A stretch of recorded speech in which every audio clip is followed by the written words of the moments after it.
Well, speaking of that, we are headed into an election year. And are you at all concerned that Biden could turn the table around and say, well, Republicans rejected the border deal, and this might help him politically if he says that? And Biden might say, and Democrats might be able to easily make the argument, say, we tried to work with them, but then it was shot down. So are you afraid of that, one? And then how will you message the opposition to this bill? I know you've already listed out all the numbers, but for people who this might all go over their head, and like I said, might just ask, why not just agree to any deal?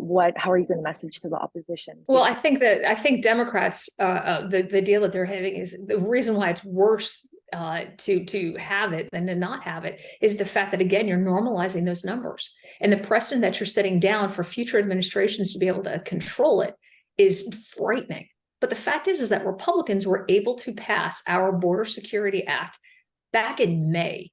We have already had solutions that would work to secure our borders. The Remain in Mexico policy, stopping catch and release, continuing the construction of our border wall, working with local law enforcement officers to enforce our federal immigration laws. Those are all practical solutions that have already been proven to be effective, that we have on the table, that Democrats have ignored. They won't even bring it for a vote because they don't want to vote against it in the Senate. They don't want to vote against that bill. So they're not going to put it on there, but they're going to have a messaging bill instead.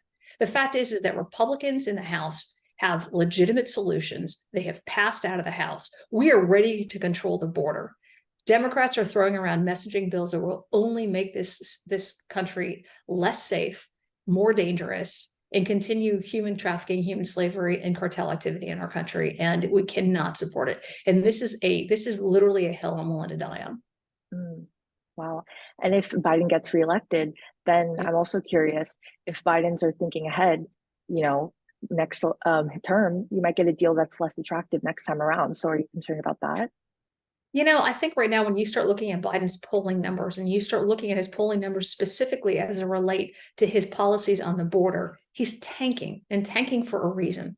And senators who are not willing to be serious and pick up the mantle of HR2 are missing the boat as well. And it's not just, by the way, the border where Biden's policy, polling numbers are tanking. It's across the board. So while he may be president, I don't see that happening. But if he were to win the election, I really don't believe that that's going to happen in the Senate. I don't believe that's going to happen in the House, that they're going to take the majority over. I think people are looking for pragmatic solutions. They see it every day in their communities, the destruction that's being caused by Democrat and liberal policies, and they want to see an end to it.